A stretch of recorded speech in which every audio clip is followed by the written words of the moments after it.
জি 24 ঘন্টা জ্যাকলেবল স্টুডিও থেকে আমি সব্যসাচী শুরু করছি পাঁচটার পাঞ্চ। আর পাঁচটার পাঞ্চে আজকে আমাদের যে বিষয় নিয়ে আলোচনা করতে হচ্ছে, এখনো কলকাতার অলিতে গলিতে জল জমে রয়েছে। বড় রাস্তায় বেশ কিছু রাস্তায় জল নামলেও বড় রাস্তাতেও বেশ কিছু জল জমে রয়েছে। কিন্তু যে বিষয়টা সামনে আসছে, একদিনে যদি 8-9 জন মারা যান কারেন্ট খেয়ে জলের জন্য, সেটা কোনো একটা সভ্য উন্নত বলে দাবি করা শহরের কি সাজে? দায় যার হোক, দোষ যার হোক না কেন, এ দায় কি শুধু একার?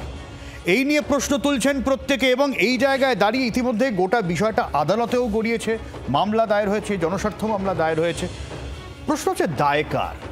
আর যারা প্রশ্ন তুলছেন তারা সারা বছর কেন প্রশ্ন তোলেন না? কেউ মারা গেলেই তাদের টনক নড়ে, তা নিয়ে রাজনৈতিক তরজা শুরু হয়। তারাও তো দেখতে পান খোলা রয়েছে, যেমন আমরা দেখাচ্ছি খোলা রয়েছে, একের পর এক বক্স তার ছড়িয়ে রয়েছে। আগে সারা বছর কেন টনক নড়ে না?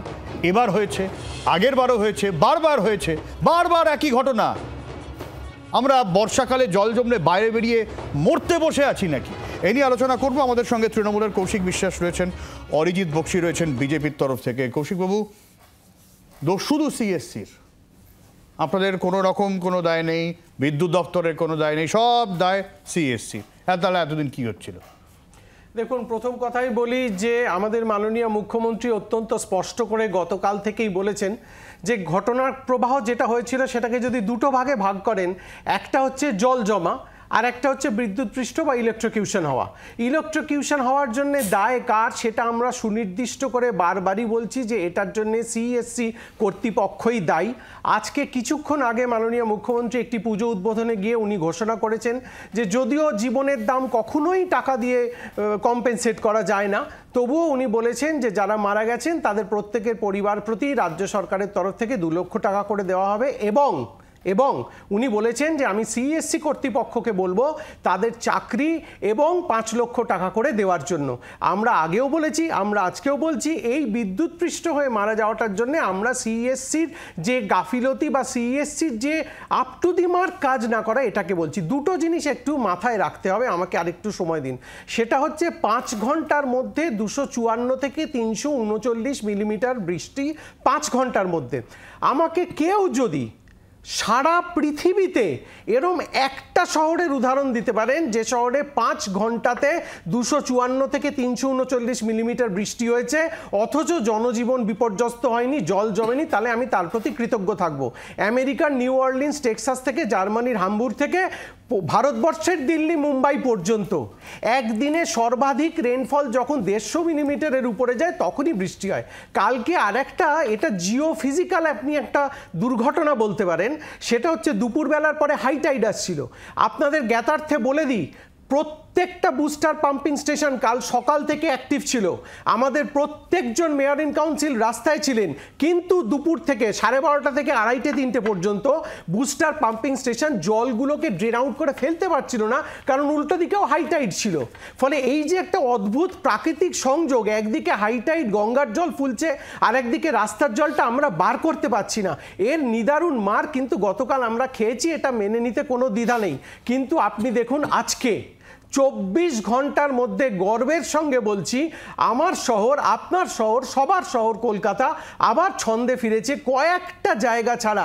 এখন কিন্তু আমি আপনাকে বলছি, গুরুত্বপূর্ণ কয়েকটা পয়েন্ট ছাড়া আজকে কিন্তু কলকাতার রাস্তায় জল প্রায় নেই বললেই চলে। এই কৃতিত্বটাও কিন্তু আপনারা দয়া করে কলকাতা পুরসভাকে দিন যে 24 ঘন্টার মধ্যে এই পরিস্থিতিতে তারা জলটা বার করতে পেরেছে। সর্বোপরি ফরাক্কায় ড্রেজিং হয় না, ডিভিসি ইচ্ছে করে জল ছেড়ে বন্যা করে। ফরাক্কা ড্রেজিংয়ের জন্য গত 11 বছর ধরে আমরা কেন্দ্রীয় সরকারকে বলে আসছি, তারা কোনো রকমভাবে আর্থিক সহযোগিতা করে ফরাক্কায় ড্রেজিং করছে না। ডিভিসি বলুন, কলকাতা পোর্ট ট্রাস্ট বলুন, মানে পোর্ট যেটা, সেগুলোর যে জন্য এই পরিমাণ পরিস্থিতি সৃষ্টি হচ্ছে, এটা আমরা গত 10 বছর ধরে রাজ্য সরকারের ক্ষমতায় আসার পর থেকেই বলে আসছি, কিন্তু এটাতে কোনো উন্নতি হচ্ছে না। গঙ্গার নাব্যতা যদি কমে তাহলে গঙ্গার অববাহিকায় বন্যা হবে, এটা সাধারণ। এই যে কুশব, এই যে ছবিটা দেখছেন না, ধূপ করে পড়ে গেল বাইক থেকে, আজকেও আমি অফিস আস্তে আস্তে পড়ে যাচ্ছিলাম। রাস্তা তো আপনারাই তৈরি করেন। নিশ্চিত। এবার আপনি বলেন বৃষ্টি হলে তো রাস্তা ভাঙবেই। নিশ্চিত রাস্তাও আমরা তৈরি করি, মেয়র সাহেব বলবেন তো পলি মাটি রাস্তা বসে যাবে। নিশ্চিত রাস্তা আমরা তৈরি করি, এবং এটাও আমি অস্বীকার করছি না যে রাস্তায় কোথাও খানাখন্দ নেই, নিশ্চিত কোথাও কোথাও আছে। কিন্তু একটা জিনিস, কোথায় প্রশ্নটা কোথায় নেই, কিন্তু না, দেখুন পরিস্থিতিটা অতটাও খারাপ নয়, কারণ আপনি যদি আপনার এই স্টুডিওর বাইরেই যান, এখন কিন্তু কোথাও 2 কিলোমিটারের মধ্যে জল দেখতে পাবেন না। এবং দ্বিতীয় কথা হচ্ছে, এটা আমরা অস্বীকার করছি না যে রাস্তায় কোথাও কখনো গর্ত নেই বা কোথাও কখনো জল জমে নেই। আমরা যেটা বলতে চাইছি, আমরা আমাদের বেস্টটা গতকাল থেকে দিয়েছি, ট্রাই করেছি, যার ফলে আজকে কিন্তু শহর স্বাভাবিক। আচ্ছা অরিজিৎ দা, এই অভিযোগ কিন্তু এই ডিভিসি প্রত্যেক বছর এই অভিযোগ, প্রত্যেক বছর একই অভিযোগ, এবং প্রত্যেক বছর তোমাদের তরফ থেকে একটাই যুক্তি, কেন রাজ্যও তো থাকে। সলিউশন তো শুধু একা দায় রাজ্যের ঘাড়ে ঠেলে দিলাম তা তো নয়, তোমরাও তো বিরোধী দল, তোমাদের তো সলিউশন থাকবে। যদি এরকম মিটার বক্স খোলা থাকে, তোমরাও সারা বছর কেন বলো না? দেখুন ওনারা শাসক দল, কেন্দ্রে মানে 8-9 জন মারা যাওয়ার পরে তোমাদের চিল্লামিল্লি শুরু হলো, এটা কেমন কথা? কাল থেকে রবীন্দ্রনাথের ওই দেবতার গ্রাসের লাইনটাই মাথায় ভাসছে, জল আর জল দেখে দেখে তার চিত্ত হয়েছে বিকল। তো এখানের ক্ষেত্রে পশ্চিমবঙ্গে আর চিত্ত নয়, পশ্চিমবঙ্গের যে কঙ্কালসার অবস্থা, গোটা গভর্নমেন্টটা, গোটা রাজ্যটা যে বিকল হয়েছে, সেটা একদিনে প্রমাণ হয়ে গেল। না কেন নয়ডায় হয়নি? হ্যাঁ, অন্যান্য জায়গায় হয়নি, হয়েছে, মুম্বাই হয়নি, হয়েছে। এবার তার সাথে এর থেকে কম বৃষ্টি, তার সাথে প্যারালালি প্রশ্ন করি, 11 জনের বডি রাস্তার মধ্যে নিথরভাবে ভেসেছিল কি সেখানে? হ্যাঁ, ফলে দুটো অ্যাসপেক্ট, একটা হচ্ছে জমা জল, রাস্তার মধ্যে ভেসে, দুটো অ্যাসপেক্ট, রাইট, এখানে দুটো অ্যাসপেক্ট আছে। এবার প্রথমে আসি জমা জলের অ্যাসপেক্টে, সেকেন্ড অ্যাসপেক্টে। জমা জল নিয়ে আমি একটু আটকাছি। জমা জল দেখো তোমরা তর্ক বিতর্ক করতে পারো, কিন্তু এইটা আমি কৌশিক বাবুর সাথে 100% একমত যে এই পরিমাণ বৃষ্টি যদি হয়, পৃথিবীর কোনো শহর নেই যেখানে এই জল জমে এই দুর্ভোগ হবে না। ঠিক কথা। এইবারে প্রশ্ন তুলতে পারো যে সেটার মেকানিজম কি আছে বা সেটা সামলাতে পেরেছে, সেটা আলাদা বিষয়। বক্তব্য হচ্ছে যে ঠিক কথা যে প্রচুর বৃষ্টি হয়েছে, যদিও দেখো কিভাবে ভার্সনগুলো চেঞ্জ হয় সময় সময়। প্রথম দিকে কিন্তু মুখ্যমন্ত্রীর কথায় বা তার যারা ওই মেয়র, তার পারিষদবর্গ, যে কাউন্সিল যেটা বলছিলেন, তাদের কথায় প্রথমে খুব ক্লাউড বার্স্ট শুনছিলাম, মেঘ ভাঙা বৃষ্টি। না, ওটা হয়নি। হ্যাঁ, এক্স্যাক্টলি। 24 ঘন্টা পরে কিন্তু আবহাওয়া দপ্তর পরিষ্কার বলে দিয়েছে কোনো ক্লাউড বার্স্ট বা মেঘ ভাঙা বৃষ্টি নয়, নিম্নচাপের বৃষ্টিই ছিল। আর এই নিম্নচাপের পূর্বাভাস আলিপুর আবহাওয়া দপ্তর 1 মাস আগে দিয়েছিল। 1 মাস ধরে মেয়ররা ঘুমাচ্ছিলেন, ওনাদের মেয়র ইন কাউন্সিলরা ঘুমাচ্ছিলেন। উনি মেয়রের কৃতিত্বের কথা বলছেন। হ্যাঁ, মেয়রের সত্যি কৃতিত্ব প্রাপ্য। 1 শহর জল, ওই 1 গামলা যেমন বলি সেরকম 1 শহর জল তিনি গামলা দিয়ে ছেঁচে বার করতে রাস্তায় নেমে পড়েছিলেন। আর আমাদের আরেকজন বিখ্যাত তৃণমূল স্পোক্সপারসন বোধহয় ওনাদের, তিনি হাঁটু অবধি একজন সরকারি অফিসের সামনে হাঁটু অবধি ডুবিয়ে জলকেলি করছিলেন। এর থেকে বড় কৃতিত্ব আর কি হতে পারে? বিষয়টা হচ্ছে খুব পরিষ্কার, এই পরিস্থিতিটা তৈরি হতো না। দেখুন নিম্নচাপের বৃষ্টি, হ্যাঁ বৃষ্টি হয়েছে, প্রচুর বৃষ্টি হয়েছে, আমরাও এখানে থাকি, আমরাও দেখেছি প্রচুর বৃষ্টি হয়েছে। কিন্তু উপযুক্ত পরিকাঠামো যদি আগে থেকে থাকতো, উপযুক্ত সচেতনতা যদি আগে থেকে থাকতো, উপযুক্ত প্রস্তুতি যদি আগে থেকে থাকতো, তাহলে এই যে প্রাণগুলো ঝরে গেল, প্রাণ ছেড়ে দিলাম, এই যে জলমগ্ন অবস্থা, 24 ঘন্টার বেশি, প্রায় 30 ঘন্টা ধরে একটা গোটা শহর তার জনজীবন স্তব্ধ হয়ে গেল, সেটা হয়তো হতো না। কেন হতো না? কি প্রস্তুতির দরকার ছিল? আঙ্গুল তো সোজা ফিরহাদ হাকিমের দিকেই ওঠা কথা।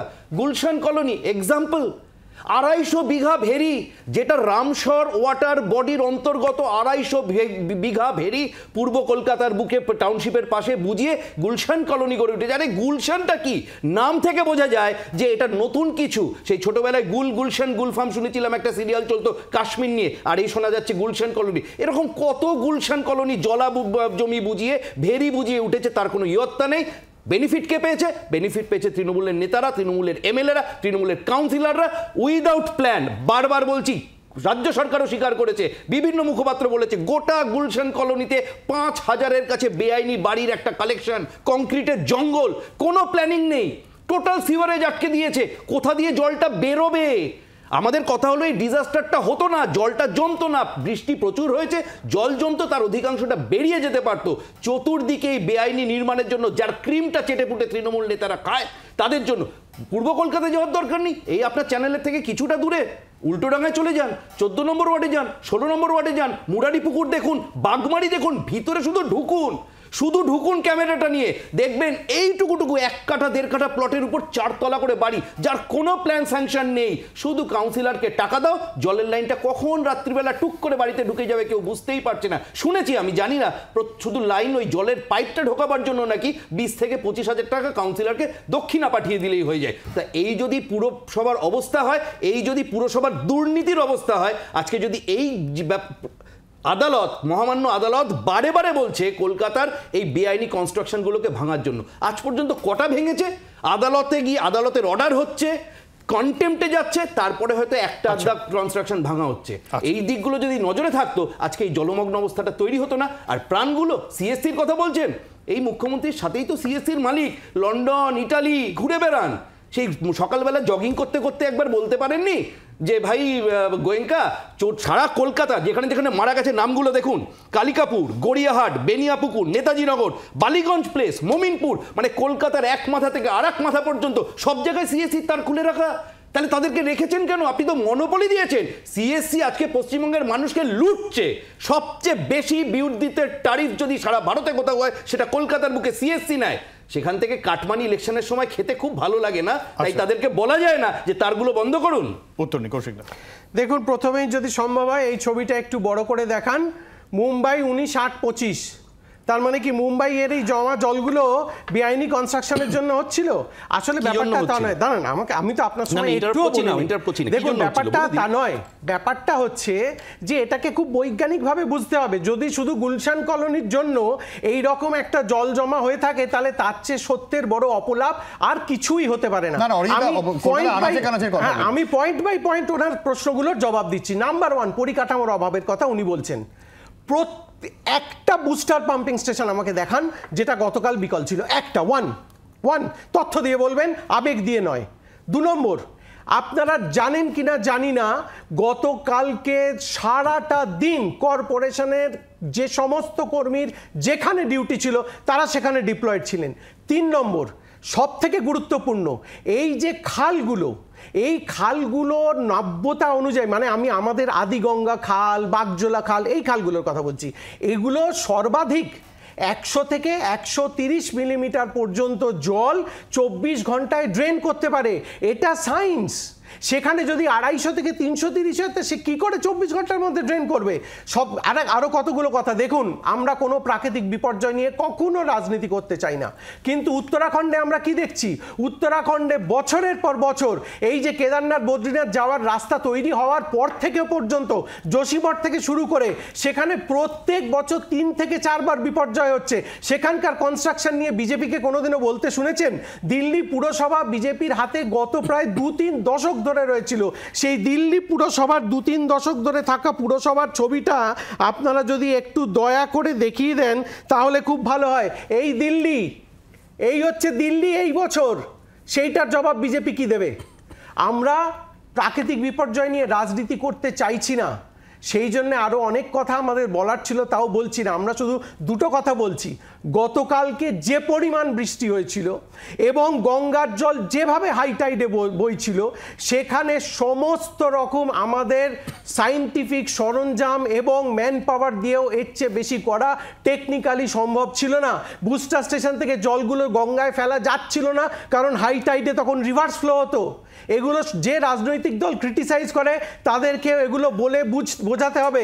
আর উনি যে বিল্ডিং কনস্ট্রাকশনের কথা তুললেন, সেখান থেকে আমি আরও একটা অন্য প্রসঙ্গে যাই। আজকে একজন বলেছেন, ওনাদের বিরোধী দলনেতা, যে কি না কোনো একটা বিশেষ কারণের জন্য মা দুর্গার পিতৃপক্ষে পুজো উদ্বোধন। উনি কি জানেন? আমি দায়িত্ব নিয়ে বলছি, আমার বাড়িতে দুর্গা পুজোয় জন্ম থেকে দেখেছি, পিতৃপক্ষের নবমীর দিন থেকে বোধন শুরু হয়। শুভেন্দু অধিকারী ভালো করে জেনে নিন, নাম করে বলছি, পিতৃপক্ষের নবমীর দিন থেকে বোধন শুরু হয়। ফলে পিতৃপক্ষের উদ্বোধন নিয়ে আপনি কি বলছেন? পিতৃপক্ষের নবমীর দিন থেকে বোধনটা শুরু হয়, সেই ভেসে গেল তাদের বাড়ির লোককে বোঝাবেন।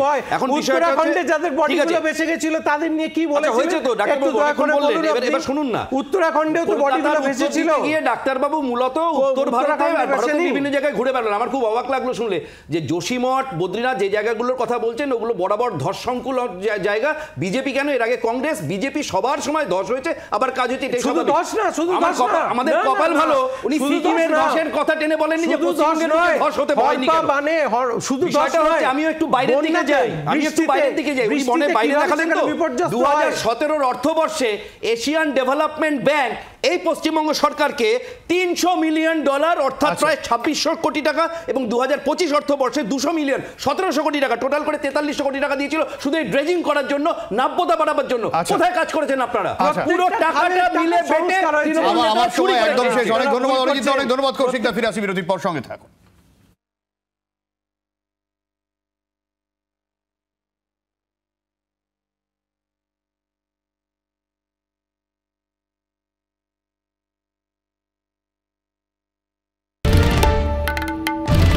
বাংলার আওয়াজ, বাঙালির আবেগ, জি 24 ঘন্টা।